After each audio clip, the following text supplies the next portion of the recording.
there are many experiences inside our nervous system that we're still living out from our past. And this is referred to as like, the common word is trauma, but that's associated with like really extreme stuff most often, like somebody dying or near-death experience or whatever the case may be. But the fact is, trauma is just incomplete experience. It's the time that you were like really scared in, I don't know, like there was this, so I'll share one example, like a personal one. So in 9th grade, we're playing this team from like the sort of inner city, and we basically destroy them. And I'm in the locker room after the game. I think everybody else had filtered out, so I was basically alone and like maybe one other friend. And this gang comes in, and it was like 6 of them. They're super angry and basically just pissed off that we just killed their team. They don't even play for the other team, and they like start very aggressively and severely threatening us in like really bad way. Like it's a bad situation, and you know, it's one of those old schools, so like concrete floors and hard benches, and like they throw one of us or we like split our head open, and it could be really bad. Somehow, I have no idea how, but I talked my way out of it, and we end up being fine. But I came out of that really, really shaken up. Like actually my body was sort of shaking like you were describing. And we see this in animals in the wild all the time, where a zebra is getting chased by a lion, and the zebra gets away or the gazelle gets away, and it just starts going into this like shaking to discharge all that like adrenaline and energy. And next thing you know, a few minutes later, it's finished shaking and it just goes back to eating grass like nothing ever happened. But as humans, for me, that like shaking, I was trying to play it cool and like get out of there. And so I would just lock all that up. And so there's all of this adrenaline and like fight or flight, life and death sort of, like they could have killed us, and they were super, super mad. So the adrenaline dump that's going through my system, I just clamp down on it because I'm like, can't feel that right now, gotta do this. Gotta like play it cool in front of my parents, and everybody's giving us high fives and everybody's talking outside, and I'm just like ice cold, literally inside, just frozen. And they call this the freeze response in psychology, where there's all of this adrenaline all at once, and then it just gets frozen. And if we don't discharge that, it stays in our system. And that's essentially the what we call like an incomplete emotional experience. Ideally, I would have like felt all of that adrenaline, let it shake through my system, like discharge the energy, and then it's gone. But I didn't know what I was doing, didn't have any guidance. And for the rest of the season at least, I'm sure there's like, I'm sure it was probably longer than that, but every time we were in a locker room, I would get really nervous. I'd be like on the lookout, you know, still in that fight or flight kind of mode, like making sure I'm like not the last one in there, making kind of like, it was fear. And so almost in the same way as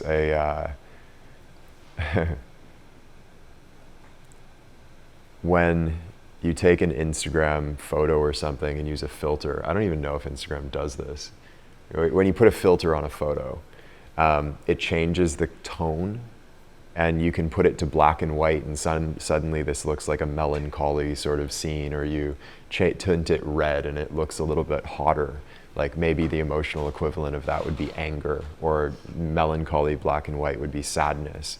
Or maybe you make it really cold looking and it's fear.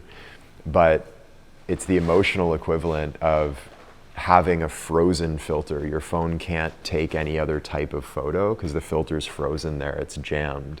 And we have the equivalent of that in our nervous system all the time. Like the sum total of our experiences have filtered and filtered and filtered and overlaid all of these different filters on reality. So we see it through these filters of incomplete experience. And so we're not actually seeing reality as it really is. You guys sort of explained like little glimpses into, oh, the waterfall, or you were looking out yesterday, I believe, after movement practice, and energy's moving smoothly. And this goes back to like, what does that really do for you if your blockages are freed up? You're like, wow, if I looked out here, I wouldn't need Instagram, you know? But reality is so stunningly beautiful, and we don't see it because past experiences are shading and filtering reality and reducing it down to what we're not, the parts that we're not afraid of, the parts that don't trigger us. So this is all a long way of saying that we all have quote unquote trauma, which is incomplete experience, which is locked in our system, which changes the way that we view and interact with reality. And this shaking is an amazing thing because your body is finally trying anyway and starting to discharge that energy. And we've all had experiences like that. You know, like if it's, you have some near-death experience, or a parent gets really mad at you when you're too young to understand, or like anything could happen. Maybe you get bullied by somebody, or heartbroken really badly, or you know, it could be much more severe than this. These are pretty benign. Like these aren't even serious traumas. I don't even want to start to talk about some of the things that people go through. But the practice of meditation and meditating with the body gives us this portal again into what we called the deep body the other night. The deep body stores all of that information. And it's like, there's a principle in body work, you know, soft tissue work, or whatever the case may be, that the body is actually the unconscious mind. So anything that we don't want to be conscious of anymore, we stuff down there. Like past experiences we don't want to think about because it's too painful. We stuff it down there, and the body holds all of it. And it creates these tightnesses, these holding patterns, these areas where we feel stuck. It creates triggers, because like the external world is going to bump up against that stuff. I'm going to have to go into more locker rooms. Like that's going to happen. And every time there's going to be a little bit of that like fear there because I didn't discharge that energy yet. So the practicing in this way opens up a portal where some of that stuff can come up to the surface and discharge, but it can only discharge as long as we allow it to and don't clamp back down on it. And so that's easier said than done. And these like walls of tension and walls of like ice that you feel, or the shaking or the fear, it's not even fear about like, we're perfectly safe out there, you know, totally. Everybody's super supportive. We're in like an awesome situation right now. So it's a really great container. And yet we feel the fear, like why, you know, why am I feeling afraid? Well, it has nothing to do with this, of course. So it's like the perfect chance to just let it pass, or as much as possible, you know, because releasing trauma is a process, and it really needs to be done delicately. Like imagine it a little bit at a time, just like little bits and pieces at a time, rather than trying to do the whole thing at once. We'll get into this later on. I've talked a lot here, but I wanted to really address this head on. In this sort of magical full circle, like wisdom of life, well, I've shared this with Jackson so many times, that the line that my teachers in South America say is the pain is the medicine.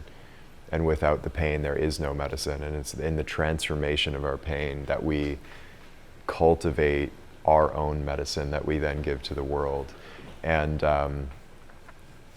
in the funniest way, so without going into too much detail, I was involved with this person, like a friend who was he was essentially a psychopath. He was very, very sociopathic, but like borderline psychopathic, and super intelligent, and was just psychologically abusive, straight up, like abusive to everybody.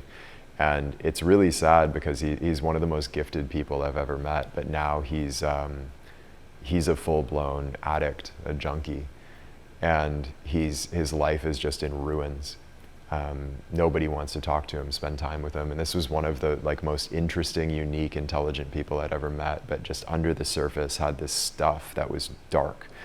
And so I spent a certain amount of time with him, and I ended up really forming a whole bunch of trauma in my throat, and it was almost hard to speak because I would be like abused for anything that I said. It was like I just locked up here. And this was when I was much younger. And so, funny enough, the process of unwinding that, and it's an ongoing process, the process of unwinding that led me to singing, which is one of my favorite things to do, and speaking, which is what I do basically for a living. And I'm like, wow, that's so interesting. It's so interesting because without that trauma, so to speak, would I ever have done that? Would I ever have ended up here? I don't think so. My teacher in South America was essentially abandoned as a child. He was on the streets he was in the streets as like a 7-year-old. Imagine that. He didn't know his parents. He was abandoned by his adoptive parents, ended up doing like drugs and alcohol as a really, really, really young teen. Into the foster care system, was abused by his foster parent, like just brutal, right? That's real trauma. And he is now considered to be, anyway, the best healer of his generation in the world. Like absolute tip of the spear, top of the top, Michael Jordan-esque, except better because he's been doing it for longer. Incredible man. And this is the man that I apprenticed under. He's like one of the most skilled individuals I've ever met, and the way he became so skilled is because he had so much to heal in himself. So the pain is the medicine.